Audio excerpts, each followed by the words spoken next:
Bueno, saludos. Aquí estamos en la octava o la novena sesión del grupo Borinquen de Ulises. Unos aventureros, exploradores, exploradoras que nos hemos dado a la tarea de entender esta obra tan trascendental del siglo XX que verdaderamente se presta para trabajarla en grupo, hablarla, discutirla, reflexionarla, escucharla en audio, ver el texto en inglés, ver el texto en español, y eso ha sido nuestra intención con el corillo Borinquen de Ulises. Y hoy vamos a estar hablando precisamente de cuando la piña se pone difícil. Y es el tercer capítulo del Ulises. El Ulises es una travesía de 24 horas de 3 dublineses que están vinculadas con la obra de Homero, a veces vinculadas con unas alusiones directas, otras veces hay una intención de parodia, pero lo importante es que empieza la obra, como ustedes saben, Odiseo empieza con la búsqueda de Telémaco, de su padre, dónde está el viejo, para dónde cogió, quién sabe de él. Y los primeros 3 capítulos del Ulises de James Joyce tiene que ver con esa búsqueda del hijo, del padre, y unas búsquedas del hijo de quién yo soy, de dónde vengo y para dónde voy. Y este es el tercer capítulo donde hay un monólogo interior profundo, casi coge el 80% de la narrativa. Y como estamos viendo aquí, el proteo implica algo que está en dinámico cambio, en metamorfosis. Y obviamente en la medida que se dan esos cambios, se puede sugerir en cómo cambia el estilo literario, ¿verdad? Steven tiene un problema de identidad, de visión y misión como artista. Y aquí vamos a estar trabajando con la ayuda del doctor Nelson Roura las consideraciones filosóficas que están detrás de este primer capítulo, donde tenemos dicotomías. Estas dicotomías, Parménides decía, el ser es inmutable, o usted es o no es, y Heráclito decía, todo cambia, usted puso el pie en ese río cambió, usted cambió, nunca nada es igual, el cambio es la constancia. Así que Steven cambia su enfoque y actitud pasando de la alegría intelectual a la amarga desesperación, modulando entre contemplación, imaginación y memoria. A medida que varía su mentalidad, su monólogo interior adopta diferentes estilos sintácticos y prosodia, ¿verdad? La prosodia siendo el maestro Landrón está aquí, el poeta, nuestro gran amigo. Prosodia es ese ritmo que lleva la palabra en la poesía, pero de eso pues, hablaremos después.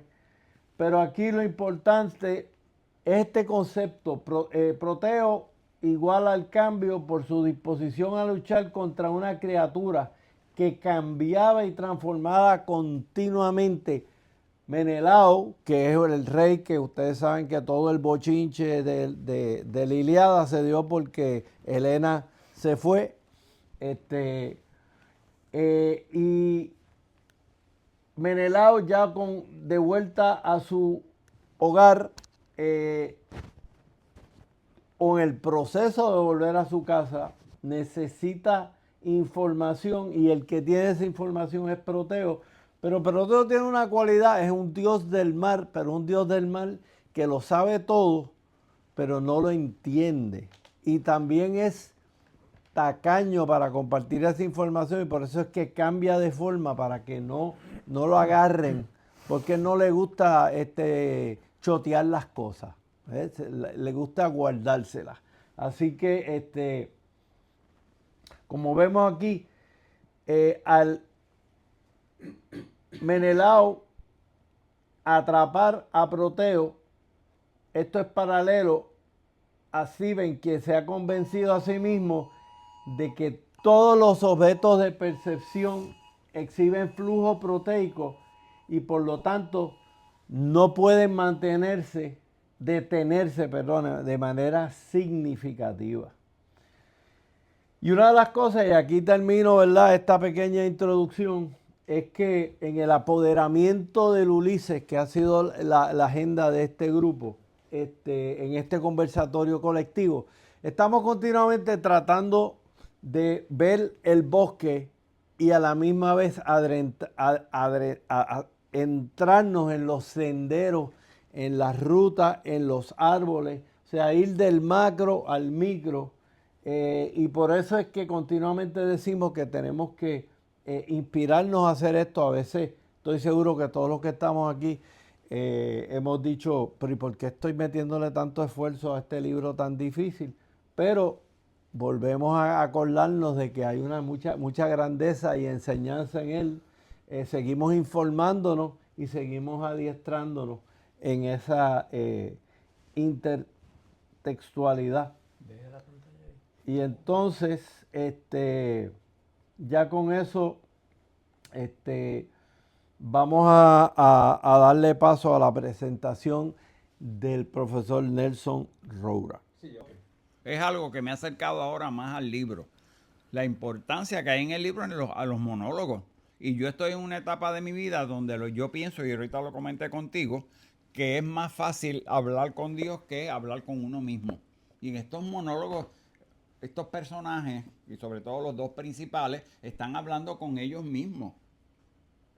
Y eso no es nada fácil. Yo lo estoy viendo en mi oficina continuamente. A la gente le cuesta trabajo hablar consigo mismo. Claro, pueden rezar un Padre Nuestro, Ave María, lo que sea. O dicen o se quejan con Papá Dios, pero como Papá Dios no contesta. O whatever. El mío no lo grabaste, ¿verdad? Los chinos, hace poco, hay dos chinos ahí que son brillantes, que hacen programación de inteligencia artificial. Y cogieron de bobo a la inteligencia, o bobe a la inteligencia artificial. ¿Por qué? Porque empezaron a hablar en metáforas. Y en metáforas, la inteligencia artificial se pierde. Hablaron de una serpiente y él siguió hablando, la inteligencia artificial hablaba de la serpiente que todo el mundo conoce y estaba hablando ellos de la serpiente metafóricamente del Edén. Y se perdió totalmente. El problema es que no vive. El grave problema de la inteligencia artificial es que es artificial, no tiene vida, no tiene la capacidad de la sabiduría, tiene la capacidad de la erudición completa. Exacto. Pero de la sabiduría son dos cosas diferentes. Y hago el comentario sobre. Para llegar a un comentario breve que quiero hacerle Proteo, quiero contestar un poquito lo que dice Manolo y lo que dice Eric en ese asunto de entender la metáfora. Uno de los libros de referencia para entender esta obra es el que hemos compartido, es lo de Campbell, del héroe de las mil caras. Y hay un asunto de las sensibilidades humanas. Manolo nos dice que Dios no te contesta, pero Dios no te contesta en cuanto tú no tengas las sensibilidades para escudriñar en esa profundidad de tu ser y tener una comunicación con algo superior a ti, sea lo que tú quieras llamarlo, sea que le quieras llamar Dios o que le quieras llamar conciencia universal o le quieras llamar nada, pero tener esa sensibilidad de acercarse a eso más grande que uno mismo. En alguna medida, tratando de vincularlo con lo que originalmente quiero traer respecto a Proteo, un problema que presenta Proteo es que tiene todo este conocimiento pero no sabe cómo manejarlo. No es realmente es que no tiene la forma de analizarlo. Y en alguna medida creo que podría ser representativo de como cuando uno entra a una biblioteca y sabes que la biblioteca está llena de todo ese conocimiento, pero en realidad requiere de que uno pause en estampas de ese conocimiento para poder analizarlas, ¿verdad? Representadas en este contexto entonces en un libro. Y en alguna medida el personaje necesita, ¿verdad? No tanto necesariamente en Ulises, pero desde la tradición de la Odisea, necesita parar esa estampa para preguntar algo, para entrar más profundo Y creo que en alguna forma también mayor, esto vendría siendo entonces representativo de la naturaleza en general, que tiene pues dentro de ella todo el universo de lo posible, pero requiere que pause el ser humano para poder agarrar conocimiento y convertirlo en sabiduría, en algo analizado, algo representado y algo que se puede entonces sintetizar para poderse expresar y vivir. Así que creo que por ahí cuando nos acercamos a Proteo tenemos que tener esa visión de que no simplemente es cambiante, no simplemente contiene todo, es que eso es representativo de un montón de las experiencias que nosotros vivimos como seres humanos. Bueno, pues vamos formalmente a dar comienzo a la intervención del profesor Roura sobre Proteo y los aspectos filosóficos detrás de él.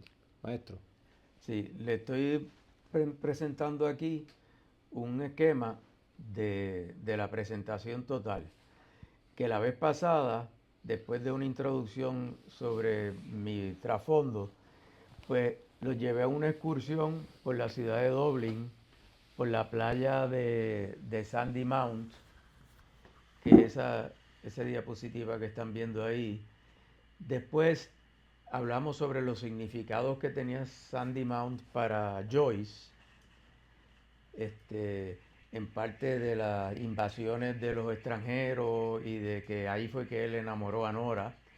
Y entonces les di una peliculita en español que me pareció bien apropiada porque esa peliculita relatada da una idea en español muy bonita de cómo es que fluye el pensamiento de Stephen. Luego pasé a pues, dar una cosa muy sencilla sobre lo que es Proteo.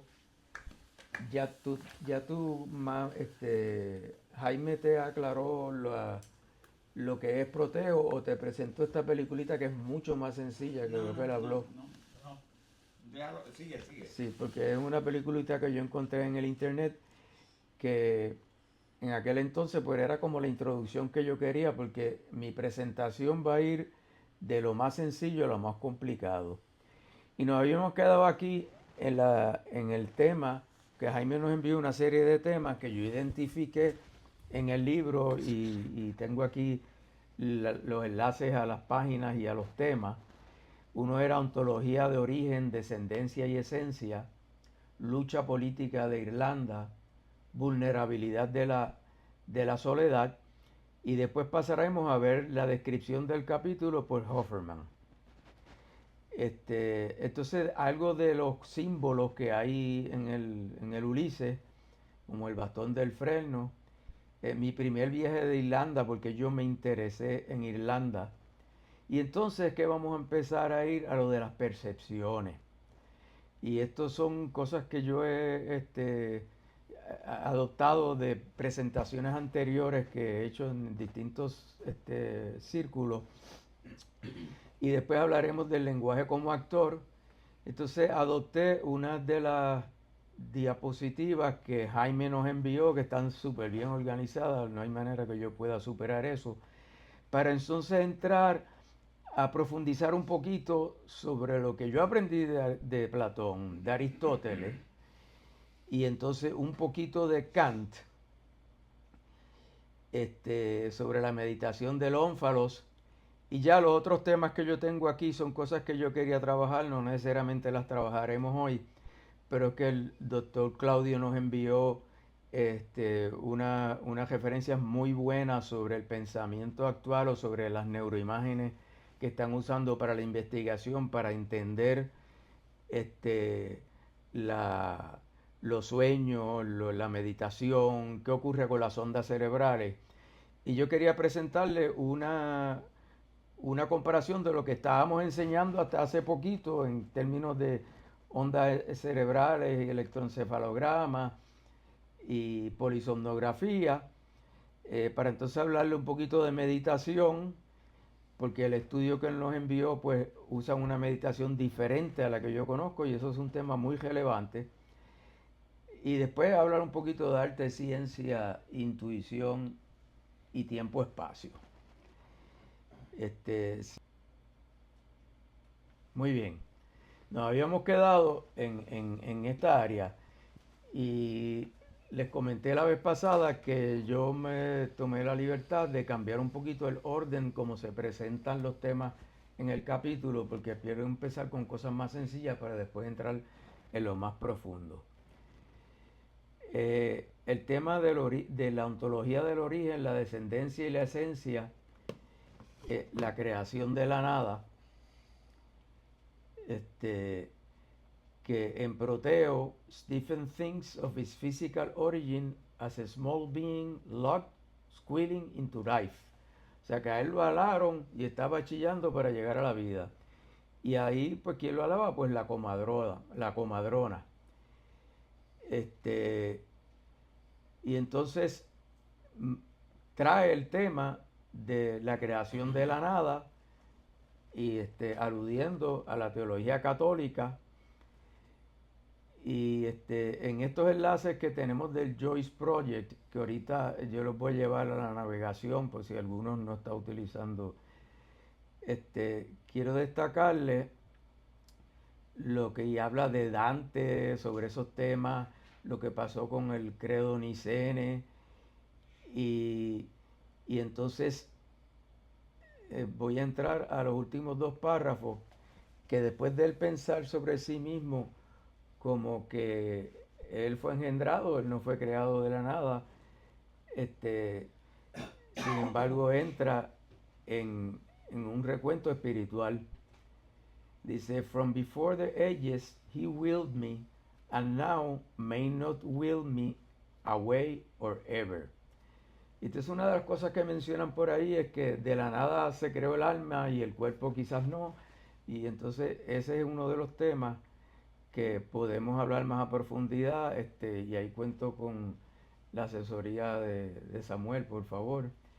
Y entonces el Stephen Soul, que son pasajes de Santo Tomás de Aquino, did not come into actual existence until the moment it was infused into his gestating pre-rational body. But its existence was willed outside of time and thus exists in God for all eternity. Este es el marco teológico que rige en el mundo de Stephen, entiendo. Muy bien, yo estaba leyendo algo que no estaba en pantalla, así que voy a recapitular, porque de aquí es que yo estaba leyendo. Que Yo tengo una pregunta, Nelson. ¿Tú estás trayendo lo que trae? Muy bien.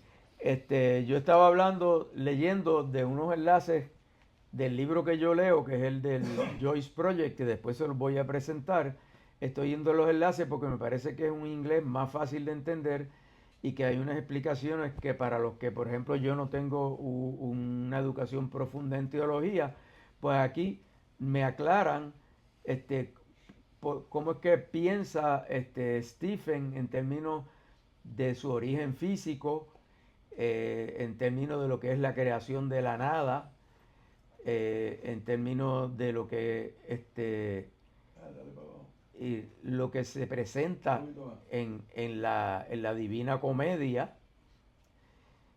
Entonces yo pues los exhorto a que se envuelvan con estos enlaces porque van a tener una profundidad de gente que así ha estudiado el tema. Y eso nosotros vamos a tener que entrarle la consubstancialidad. Y lo que estaba diciendo ahorita era leyéndolo de aquí, que él estaba pensando sobre él mismo, que él fue engendrado, que no fue creado de la nada, aunque más atrás dice que el alma fue creada de la nada, pero su cuerpo no. Pero sí ahora alude al Señor de que lo creó desde todo el tiempo, pero que a lo mejor no lo crearía de nuevo. Entonces hace alusión a la suma teológica de Santo Tomás de Aquino. Y aquí estaba leyendo yo con más calma sobre el alma de Stephen, donde combina la lógica de este pasaje con la de Santo Tomás de Aquino. Y entonces alude a lo que se presentó en el portrait del artista, ¿cuál es la traducción de portrait? Retrato. El retrato del artista. Y también a mí me simplifica mucho la lectura estos enlaces, pero aquí no vamos a tener tiempo de ir profundamente sobre ello. Pero también presenta obras de arte como el Concilio de Nicea, donde se habla de la consubstancialidad y la creación de Adán y Santo Tomás de Aquino. Dicho ese de paso, quería mencionarles que todo esto, el Joyce Project con el Google Translate, ustedes pueden traducir la página. Sí, y yo eso no he también. hecho eso todavía, pero entonces aquí habla sobre la consubstancialidad y ahí voy a ir a las ilustraciones que él presenta. Sí, y en la última, vamos aquí, en esta que ya está un poquito más complicada, que presenta un diagrama complicado que añade términos teológicos para la relación que existe entre las divinas personas. Entonces, básicamente ellos le explican a uno ahí de que hubo unos que tenían otra visión de lo que es la consubstancialidad y algunos de ellos pues terminaron siendo declarados herejes, como Arius, que la manera como relatan aquí, como después que él iba a ir al obispo de Constantinopla, que le iba a dar la absolución y eso, pues se murió y fue que lo mataron de una manera bien vil, y la manera gráfica como lo describen es simplemente atroz, que son una de las cosas que tiene Stephen en su memoria. Así que volvemos atrás a la presentación donde estábamos, que era aquí, y está saliendo bien. Ok, así que eso es la alusión a la creación de la nada. Stephen contempla su propio nacimiento, reconsidera el ombligo y la idea de Telemachus, imagina cuerdas u ombligos, cordones que lo llevan atrás hasta Adán y Eva, contempla sus propios parientes, su creación, considera de nuevo la teología cristiana, la noción de que el Padre y el Hijo son consubstanciales, o sea que son de la misma esencia, y también habla del hereje Arius, que fue el que le dijo que eventualmente iba a ser absuelto por el obispo de Constantinopla, después que lo habían expatriado, que le ofreció la comunión, pero él se murió antes de que se la dieron. Conceptos que quiero destacar, porque estos no son temas que yo haya profundizado o estudiado, pero que la creación es diferente a la concepción, a la gestación, que la encarnación es diferente a la consubstancialidad de la Trinidad y diferente a la transustanciación. Todos son temas que en la parte filológica podemos tratarlos. Yo preparé un glosario para que me ayude a entender estos términos, que después se los puedo presentar. Pudiéramos hablar un poquito de la meditación, que como vieron más adelante yo quería presentársela más a fondo.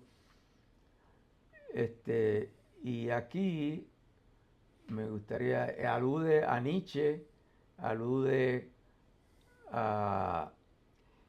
Y entonces habla de que en otros capítulos vamos a hablar del ónfalos, o el estar contemplándose el ombligo, como un mantra para el mindfulness, para meditar. Entonces hay una parte que me pareció muy interesante, que es lo que la veo ahorita de la consubstancialidad y la manera como él presenta que Arius, que es una figura proteica también, vivió en el siglo III y IV, concebía a las personas de la Trinidad de una manera distinta a lo que lo concebía la religión católica. Y entonces, aquí es que lo lleva a la descripción de cómo fue que, pero no lo encuentro ahora mismo, de cómo fue que él terminó los castigos que le hicieron y cómo eso tiene una visión distinta de la relación de las tres divinas personas, pues lo llevó a la muerte. Y pues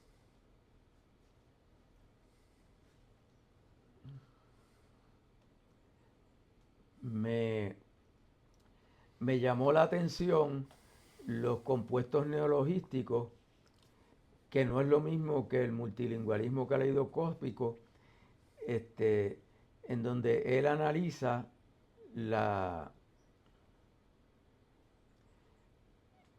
palabras que él crea, que se inventa, que son simplemente compuestas, y aquí le explican a uno qué quiere él decir con transmagnificanju bantentiality. Ok, y entonces aquí habla de que entre con y substantiality él mete el prefijo trans, que se cree que es una referencia a Arius, al hereje que le hablé ahorita, que decía que el padre creó al hijo en vez, me imagino que de la nada, en vez de engendrarlo, ¿no?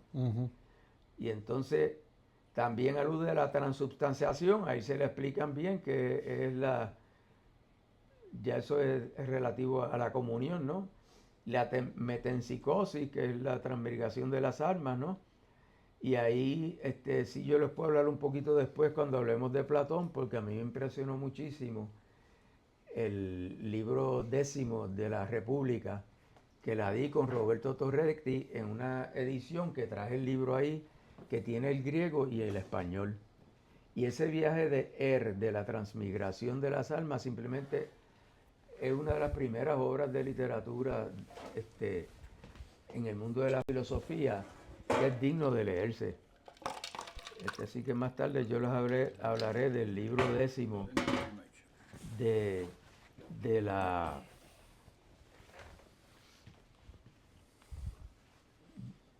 República de Platón. ¿Podemos hacer una cosa bien rápida? Claro.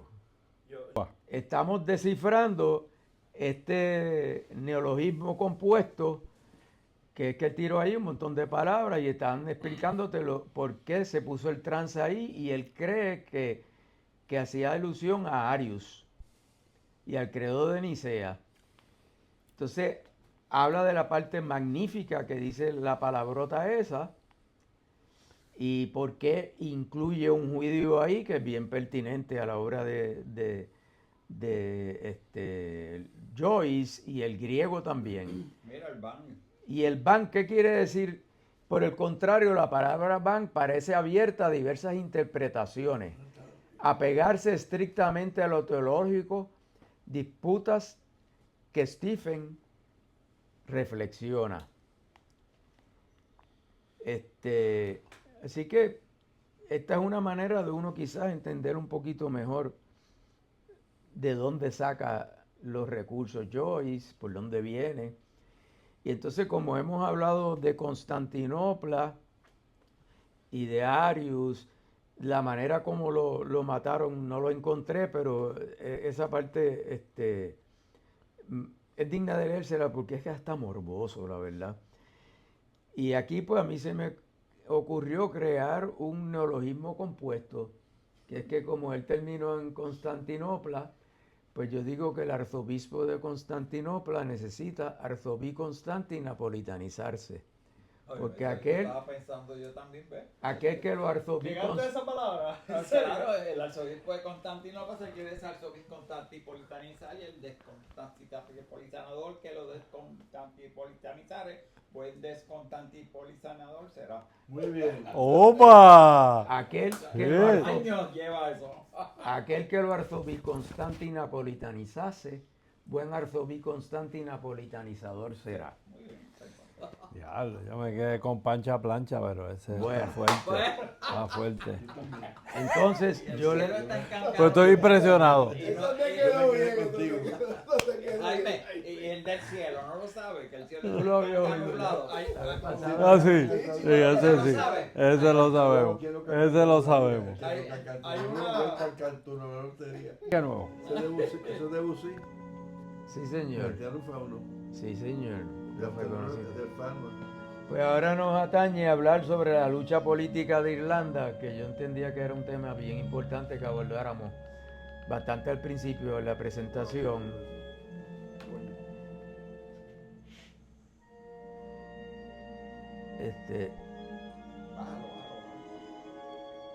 Pero ahora no me está saliendo mi de eso. Ya déjame ver una cosa. Haz un comentario de eso, porque es que entonces tendríamos que volver a lo tuyo. Lo que pasa es que eso yo lo que quiero es la música de fondo nada más.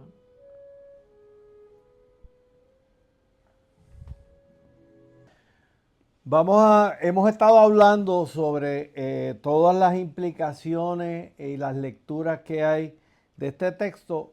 Vamos a escucharlo, vamos a oírlo un momento para tener de nuevo una brújula de qué estamos haciendo y por qué nos estamos complicando la vida con toda esta ontología, epistemología y metafísica. Vamos a ver. Carajo. Vamos allá. Vamos para allá. Ineluctable modality of the visible. At least that is no more thought through my eyes. Signatures of all things I am here to read. Señales. Sea spawn and sea wrack. The nearing tide. That rusty boot. Snot green. Blue silver. Colores. Rust. Colored signs. Limits of the diaphane. But, he adds, in bodies. Then he was aware of them, bodies before of them colored. How? By knocking his sconce against them, sure. Go easy. Bald he was, and a millionaire. Maestro di color che sano. Limit of the diaphane in. Why in? Diaphane. A diaphane. If you can put your 5 fingers through it, it is a gate. If not, a door. Tacto. Shut your eyes and see. Stephen closed his eyes to hear his boots crush crackling wrack and shells. You are walking through it, howsoever. I am, a stride at a time. A very short space of time through very short times of space. 5, 6, the Nacheinander. Exactly. And that is the ineluctable modality of the audible. Open your eyes. No, Jesus. If I fell over a cliff that Beatles o'er his base, fell through the Nebeneinander ineluctably. I am getting on nicely in the dark. My ash sword hangs at my side. Tap with it, they do. My 2 feet in his boots are at the end of his legs. Nebeneinander. Sounds solid, made by the mallet of Los Demiurgos. Am I walking into eternity along Sandy Mount Strand? Crush, crack, crick, crick.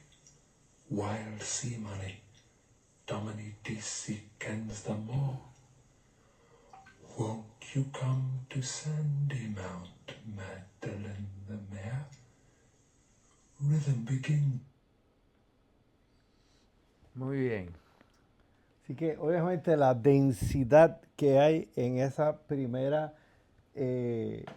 oraciones del o sea, podemos estar 5 horas, pero ya hemos mencionado, y si quieres recapitula lo que estamos viendo aquí y lo que empezamos a discutir. Sí. Pues ponme la pantalla, por favor. Porque yo voy a pasar esa parte de mi presentación. Con el contrast trans magnificant. Que en alguna extraña forma se siente su acercamiento a los temas de forma superficial, que es casi una canción de reggaetón. Bueno, lo que Sí, pasa, fíjate, sí. no- Yo lo pensé el otro día. Sí. Lo Bueno, pensé el mira, otro día. perdóname, yo lo dije el primer día, pero un momento me matan. ¿Ok? ¿Dijiste que ta- era una bueno, canción de pero- reggaetón? No, pero No, es que él nos bajó fuerte, nos bajó Es una fuerte. canción de reggaetón Sí. y no la está cantando Bad Bunny. Bueno, que pues- lo que sabe es de llevar comida. La cantando un tipo que tiene una inteligencia especial. Ah, bueno, un claro. cliente, un niño de una forma. Pues a mí me Yo- interesa Yo estoy de acuerdo que contigo, ustedes... cogió todo Porque eso cada cual y- desde su perspectiva. Claro. Al revés, es Bad Bunny. Ese es el punto. Porque Bad Bunny logra tomar lo que otros han dicho, te la voy a meter, canta cabrona, perdonen el lenguaje, y lo traduce en una forma que se siente poético. Claro. Y eso es lo que yo creo que le Eso, pasa. ella está Pero ahora yo quiero que No me ustedes... grabaste diciendo O sea, eso, le pero- mete A mí me prosodia. interesa... De prosodia, exacto. Y es verdad. A mí me interesa que ustedes se concentren en la pantalla ahora. Muy bien. Me interesa que se concentren en la pantalla porque el doctor Claudio pues hizo una introducción sobre cómo el ser humano percibe el mundo exterior. Vamos a ver una cosa por aquí. Diga el color, no la palabra. Pueden hablar cuando empiecen a salir. Pueden leer. Eso es súper difícil.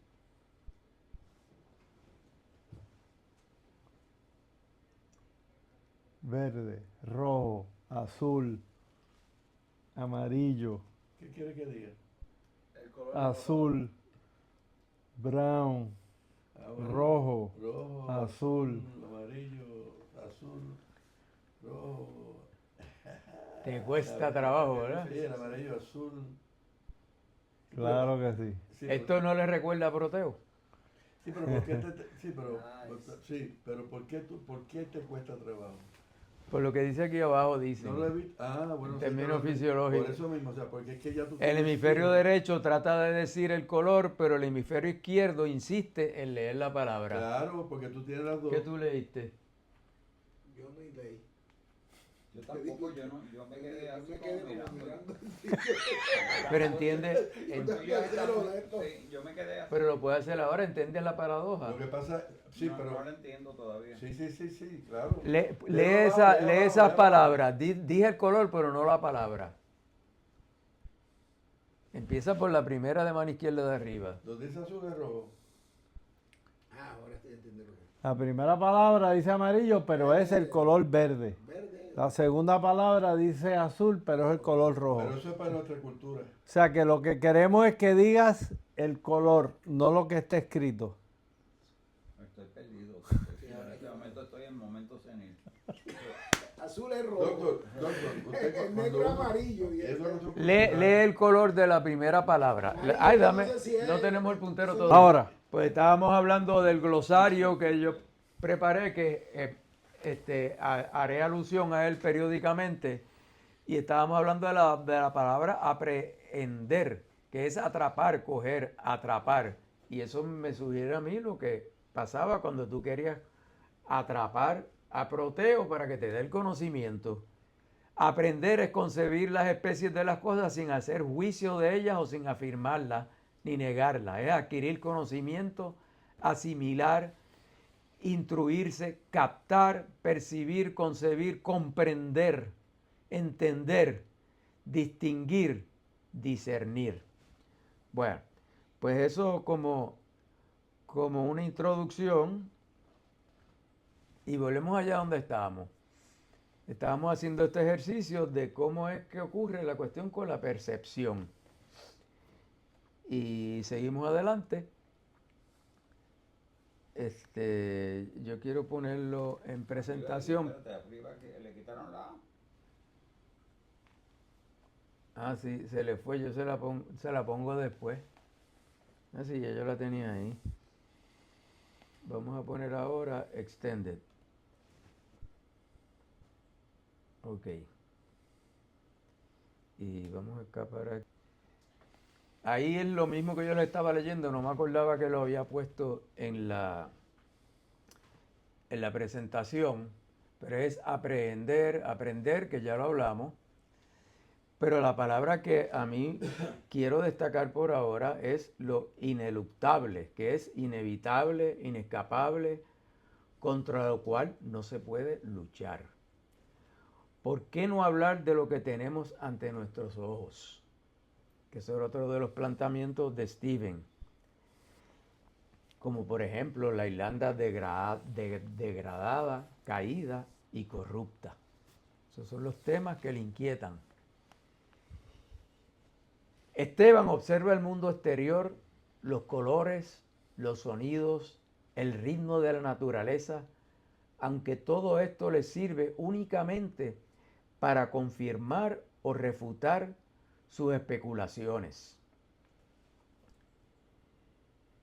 Los pensamientos de Stephen discurren alrededor de los conceptos de tiempo y espacio, la materia y las formas,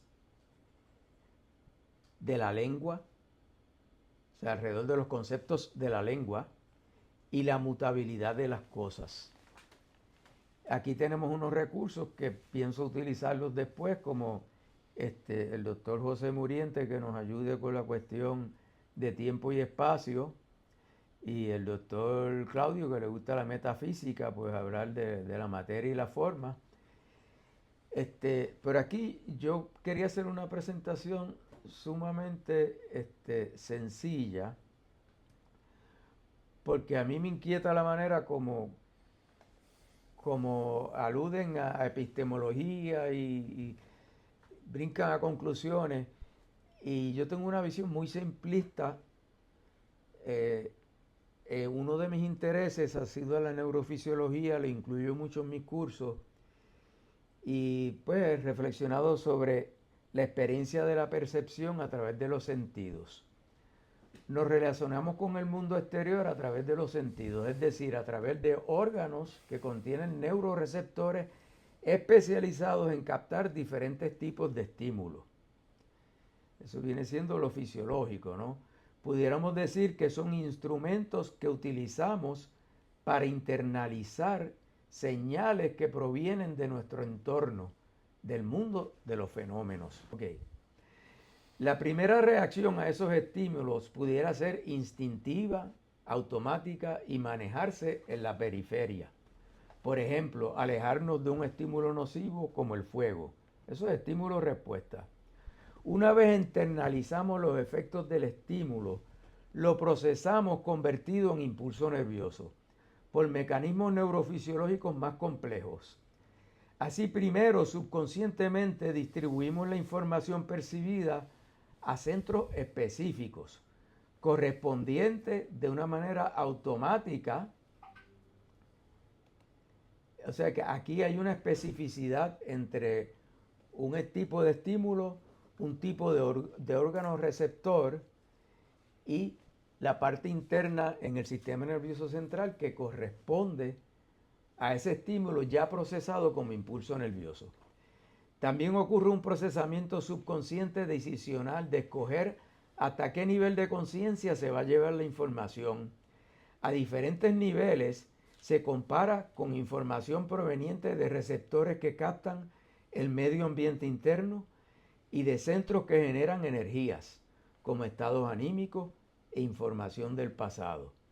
En nuestra estructura racional a diferentes niveles de conciencia, comparamos la nueva información con experiencias previas, la procesamos, la clasificamos, le asignamos categorías y especulamos sobre su correspondencia con el mundo real allá afuera. Los diferentes sentidos conectan en áreas específicas del sistema nervioso central que constituyen una red de interconectividad sumamente compleja. En esencia, eventualmente nos llega a la conciencia información muy filtrada, proveniente de reacciones instintivas, de mecanismos de estímulo-respuesta automáticos, de percepciones del exterior, de percepciones internas, de actividades generadas en centros innatos, y necesariamente lo comparamos con experiencias pasadas y conclusiones que hemos generado a través del tiempo. Esteban comienza su monólogo interior contemplando percepciones del mundo, principalmente a través de la vista, luego a través del oído, además de a través de la dimensión del tiempo y el espacio. En el 71 yo titulé un breve ensayo, Búsqueda instintiva de la certeza, necesidad de conocer por mi inquietud de investigar, referente a qué es lo que captamos o atrapamos, aprendemos con H, cuando nos convencemos de que algo es lo que es. Estoy convencido de que en realidad lo que hacemos es envolvernos en un proceso dinámico, evolutivo, por el cual constantemente vamos evaluando lo que creímos haber captado. Esa es mi interpretación de este tema de las percepciones. ¿Algún comentario aquí? Sí, tengo una pregunta. Ajá. Obviamente ahí no estás excluyendo el sexto sentido. ¿Cuál es? La intuición. Sí. La intuición, pero esa yo voy a abordar más tarde. Ok. Definitivamente. Pero por ahora estoy en lo de estímulo-respuesta. Perdóname. Digo, intuición y Perdóname, los otros perdóname, fenómenos que hay. perdóname. Sí. Son básicamente Lo que- tres para lo mí. que él ha dicho, yo te lo digo, no lo puedo escribir mejor. Está muy bien escrito, eso es lo que es. Cuando leí el capítulo empezó a decir por qué él ve y por qué en blanco y negro, ¿cómo no lo hizo con color? Pues mira, hay animales como el toro que vemos con el Que no ve montón colores. rojo, que lo que ve es blanco y negro. Sí. Hay insectos que ven infrarrojo. O sea que todo proviene de cómo el ser humano, que es un animal, se ha desarrollado y como lo dice, evolutivamente. La intuición no creo que sea lo que está hablando él, no creo que sea un sentido. La intuición es algo que tú desarrollas por lo que aprendiste Sí, pero a través una de los captación. sentidos. Lo captas, pero Es tú lo una captación, intuyes. la Sí, pero intuición. eso es producto de lo que ya tú aprendiste con los sentidos. Sí. ¿Entiendes? Pues si tú eres ciego, no tienes la intuición de que si voy a cruzar la avenida y vienen unos carros, me van a dar, tú nunca has visto, te tienen que pasar, tú te paras. O sea que la intuición yo entiendo que no es un sentido. Bueno, yo estoy completamente seguro de que hay percepciones extrasensoriales. Ah, bueno, Claro. yo no estoy de acuerdo con eso. Está bien. Bueno, pues Y me encantó lo que... Pero espérate que te voy a hacer una crítica. Me encantó lo que escribiste. Ahora, yo en vez de utilizar la palabra aprender ahí, hubiera puesto atrapar. pero la dije con H. ¿Ah? La dije con H, Aprender. que es O sea, captar lo y pusiste atrapar. con H, sí, Ya la había perfecto. definido. Bueno, Sí, exacto, para nosotros sí. Pero para una persona... Es atrapar, más sencillo. Es más sencillo. Lenguaje común. pero Perfecto. si queremos usar, ¿verdad?, la etimología, ad, que significa hacia, prendere, que es del latín ambas, que Ajá. significa agarrar o capturar, y de todos modos se utiliza la misma raíz etimológica para ambos términos porque agarras con el pensamiento o agarras con lo que te dé la gana, con las manos, con la soga, con lo que te dé la gana. So, realmente está hablando de eso mismo, y de cualquier modo, ¿no? Bueno, pero si te vas a analizar la palabra, también tienes que podrías poner ender, que es con H-E-D-N. Ender tiene sentido. Ender no puede ser algo uno En parte. Yaco decimos gender. Exactamente. Pero O interesante. sea, si es que vamos a coger la palabra y ¿cómo es? De construirla. Pero mira qué Claro. interesante lo que tú Exacto. hiciste, Nelson, cuando Manolo dijo intuición, tú dijiste que era una forma de captar, que tienen la misma construcción de capturar, de atrapar. O sea, estamos hablando de lo mismo. Pero de una distintas dimensiones. iluminación, en términos del doctor Claudio, sería la epifanía. Exacto. Sí, no, pero no. Debes haber tenido un montón de percepciones extrasensoriales y a lo mejor Yo no no te has creo dado en cuenta. yo no creo en las sensaciones Tú eres extrasensoriales. completamente Bueno, No, pero es un tema que podemos discutir, pero Lo de- todo lo que sea extrasensorial, o sea que tú puedes percibir cosas que te viene. Eso ya está entrando en el campo que no es de científico. Sí, Tú no pero puedes- el pero déjame instrumento, terminar. perdón, Sí, tú no puedes probar eso. O sea, aquello que tú no puedes probar ni puedes desaprobar no es científico. sí, Tú no lo discutes. Wittgenstein, Tú no lo ahí está entrando discutes. esa gente, O sea, sí, si él tiene sí, sensaciones extrasensoriales, yo no lo discuto con él científicamente, porque yo puedo decir ahora mismo que la abuela mía está al lado de él, jurar y creerlo, y ustedes no la ven, pero eso no se puede discutir porque científicamente yo no puedo probar que ella está ahí. Esa es una gran diferencia en lo que son agnósticos y lo que son ateos. sí. El que es ateo entiende no hay nada, el agnóstico dice sí, no hay Dios, pero No pero niega la podría posibilidad. haberlo, ¿entiendes? Y Ujú. para mí una intuición no es de los 5 sentidos. Bueno, yo voy a entrar en intuición bastante. Está bien, pero Y como le dije, vamos a culminar con algo sobre epistemología. Yo entiendo que las 3 fuentes principales que nutren el entendimiento, el que nosotros tengamos conocimiento o no, son las percepciones sensoriales, lo que hemos hablado. Son las ideas innatas y cómo las elaboramos internamente. Y son las intuiciones, que son iluminaciones. Vamos a dejarlo ahí por ahora y después vamos a entrar mucho más en eso. De hecho, Nelson, hay una serie de ejercicios psicológicos donde... Perdón, hay... ¿Perdón? Moción para que lo dejemos aquí para la semana que viene, porque ya No, son no, las 12. Pero déjame decirle esto a Nelson. Espérate un momentito. Hay una Tenemos serie de 20 ejercicios minutos. psicológicos que determinan cuál es el sistema sensorial que predomina en ti. Ok.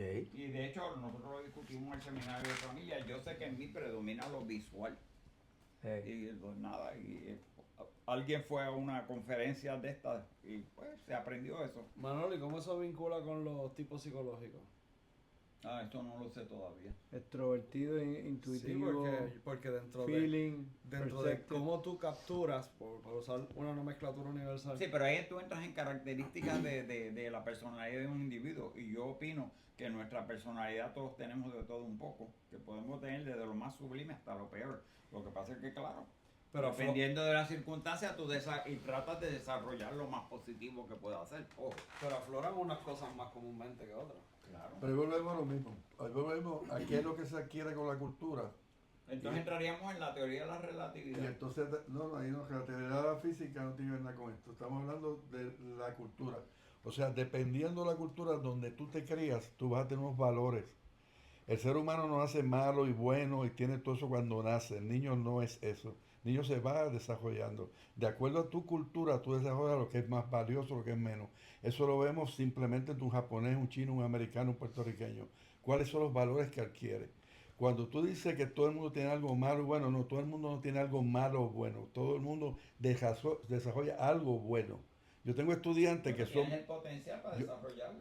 Bueno, lo que pasa es que la cultura te va a llevar. Yo tengo estudiantes que son malos, pues se crean en la cultura de la pobreza, la cultura de la droga, la cultura del abuso del padre, o si no es el padre. Hay otros estudiantes que se desarrollan en clase media alta y podrían tener problemas, pero su vida cotidiana no depende de cuándo como, si como, que a mami me le dieron 4 bofetadas, que mi papá está preso. O sea, el ser humano no es una tabula rasa que hay, o es, y entonces ahí se va moviendo hacia arriba. Así que cuando vemos estas cosas y discutimos, estamos en la cultura occidental, estamos a principios del siglo XX, que nadie sabía ni lo que era el DNA, estamos en Irlanda, ¿ok? Y tenemos que verlo desde la perspectiva de eso. Y de las edades. Y de las edades también, pero tengo que hablar de la perspectiva de que nosotros estamos estudiando a un individuo que sabe quién era Sócrates, quién era. Si te vas a China, entonces vamos a hablar de Confucio. Si te vas a la India, vamos a hablar de Buda.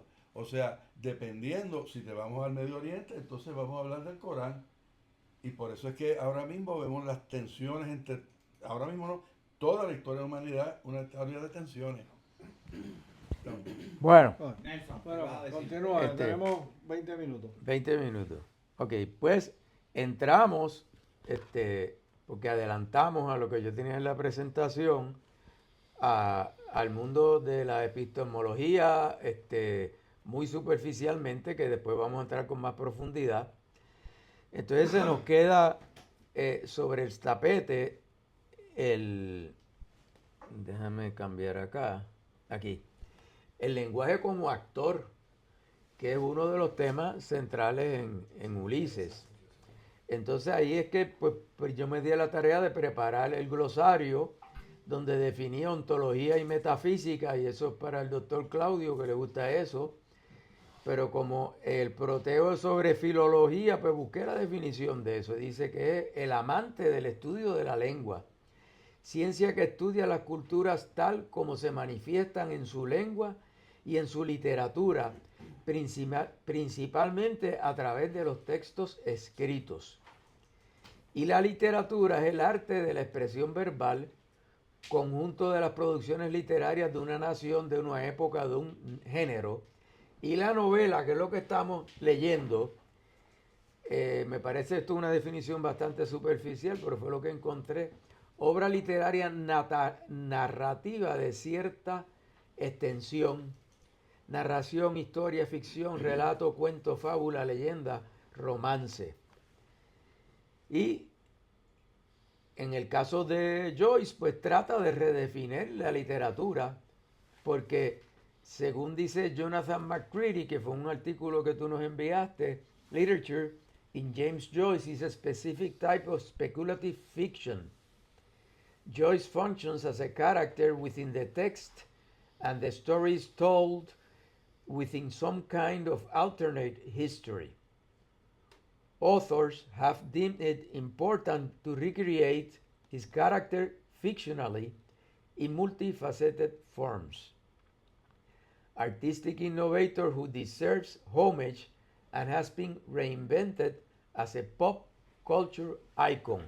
Y yo creo que eso era uno de sus propósitos, volverse un icono popular, que lo lean, que por un siglo todavía estemos tratando de descifrar lo que él dijo, ¿no? También tenemos definición sobre la lingüística, que es la ciencia del lenguaje, la gramática, la prosodia, que ahorita nos las mencionaron, que es parte de la gramática que enseña la recta pronunciación y acentuación. Y aquí entramos en temas como la fonética, el ritmo, la musicalidad, ¿no? Los fonemas. La sintaxis todos sabemos lo que es, los sintagmas que ahorita lo hablamos. Pues nada, yo me aclaro muchos conceptos buscando las acepciones aceptadas sobre estos términos. Si vamos a tener que bregar con el lenguaje como un actor, pues yo creo que es importante que definamos los términos como estética. Les comento que aunque lo más que yo concentré fue en la epistemología, también cogí cursos de filosofía del lenguaje y filosofía del arte. Y pues saqué esas libretas, las desempolvé, le traje una de las que desempolvé por ahí, les traje libros de lo que he desempolvado para bregar con Joyce. Y ahí también pueden tener una idea de cómo es mi hermenéutica cuando me enfrento a un libro o algo así. No es tan bonito como el de Marilyn, pero pues también soy rebuscador así, clasifico las cosas. O sea, que la hermenéutica de Marilyn es más bonita que la tuya. Más bonita que la mía. Okay. Pero no necesariamente menosprecio. No, la de ella es ejemplar. Pues, nada, estos son... A mis 90 años me lo puedo ver. Muy bien. Claro que sí. Así que eso es una de las cosas que vamos a hablar. Entonces aquí lo que tenemos son las presentaciones del doctor Claudio, que quizás es mejor que él las presente, porque después... Vete a la previa. Ok.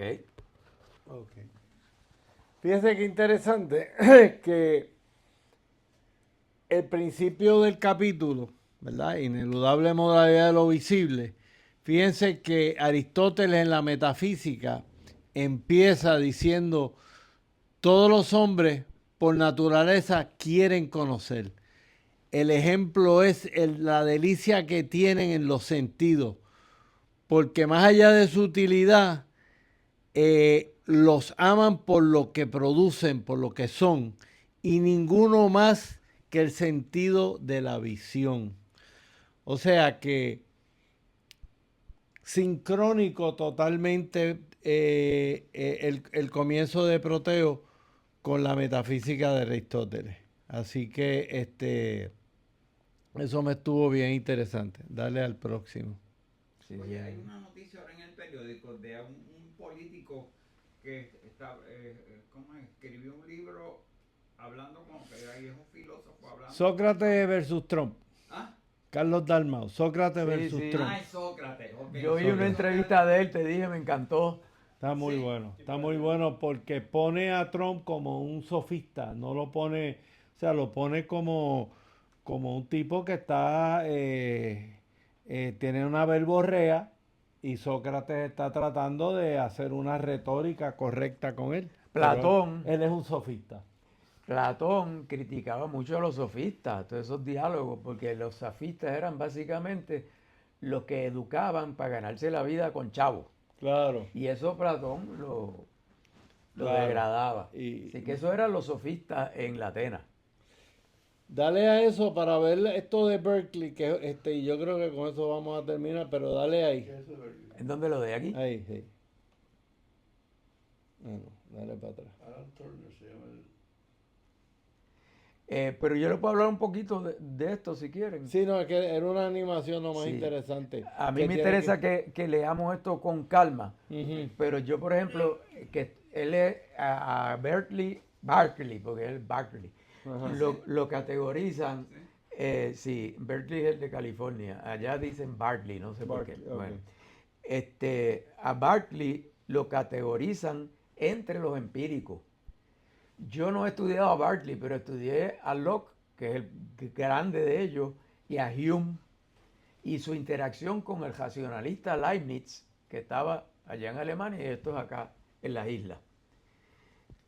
Y de eso yo lo voy a hablar más adelante, pero vamos a ver qué nos dice, porque este básicamente es un empírico idealista, como lo presentan aquí. Así que si quieres leer lo que dice ahí, pues... Hey. Es interesante que la cuántica ha afirmado esto desde otra perspectiva.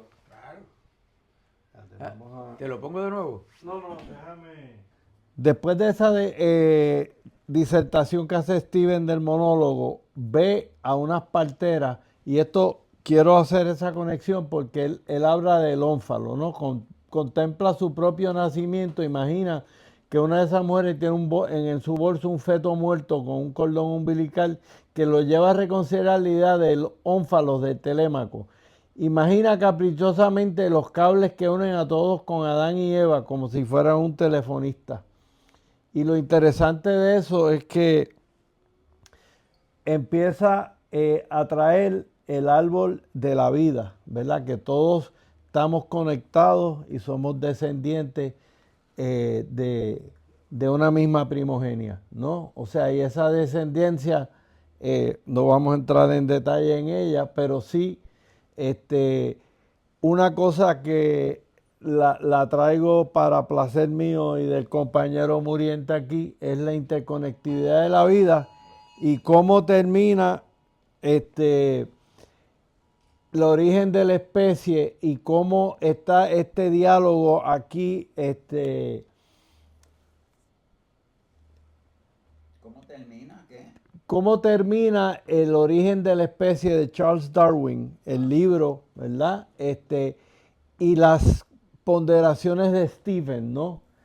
Y básicamente Darwin dice, mira, es interesante contemplar esa orilla enmarañada, cubierta de muchas plantas, con muchas clases, con pájaros cantando en los arbustos, y sigue hablando, ¿verdad?, de la grandeza de la creación, y termina diciendo, habiendo sido originalmente infundida por el Creador en unas pocas formas o en una sola, y que mientras este planeta ha seguido girando según la fija ley de la gravedad, desde un comienzo tan simple se han desarrollado y se están desarrollando infinitas formas bellas y maravillosas. Así que obviamente es interesante como Joyce creo que conecta también con lo biológico y lo evolutivo. Oye, ¿habrá algún momento en que uno de estos personajes se agobie con... Por eso es que ahorita cuando Manolo me pregunta que por qué tú trajiste tu monólogo interior aquí y tu trasfondo, pues porque a mí el libro me pone a viajar. No, me lo dijiste aquí antes. Acá no lo has traído. Ojo. Bueno, pues lo traje ahora. No, yo me quedé esperando. Tiene validez. ¿Quieres añadir algo a lo que No, acabo la de decir? próxima vez. Ok. Pues entonces, lo que quiero es que me digan cómo debemos empezar la vez que viene, si seguir con el origen, la descendencia, Yo quisiera que me hablaras de Yauco la semana que viene. la lucha. Ya hablo de Yauco. Bueno, porque es que al final yo quiero llevarlos a las playas bonitas de Yauco, no a las feas, pero eso no lo he puesto aquí. La lucha política irlandesa yo creo que es un tema muy importante que lo abordemos y ahí tengo muchos enlaces interesantes. Muy bien. Esa es buena. Y ahí es que el ¿cómo se llama? Après-midi de un fan en español? La tarde del sueño de un De un fauno, sí. Ajá. El atardecer de un fauno. Se llama El atardecer de un fauno. Era serio. La vulnerabilidad de la sociedad, definitivamente quizás debemos empezar con la película de Hefferman, porque Ok. esa es la mejor para mí. Ujú. ¿A qué Del hora símbolo- vamos a empezar? A las 9:30. El símbolo del fresno, del bastón del fresno, mi primera impresión cuando fui a Irlanda, ¿por qué fui? Esa es una cosa cortitita. Y Marilyn va a estar de vuelta de Irlanda, así sí. que Ajá, pero estamos esto que yo voy a presentar, ávidos por- ella no lo ha visto porque lo dejaron. Eso va a estar interesantísimo. ok. Ok, así que pudiéramos empezar por ahí. Ay, sí, está bien. Entonces, todavía lo inevitable, la sensación, porque yo quiero culminar con mi presentación de Platón y de las dos partes de Aristóteles. Y después un poquito de Kant sobre la cosa en sí.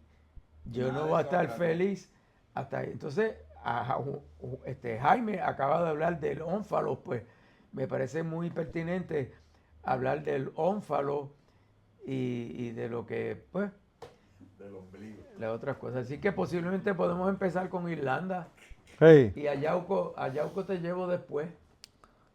Pero lo prometido es deuda. Sí. así que Muy con Me llegó la eso poesía, ¿verdad? culminamos esta sesión, estas elucubraciones y seguiremos perfeccionando la narrativa y la cuestión de la producción, pero estamos gozando, estamos gozando. A mí lo que me ha gustado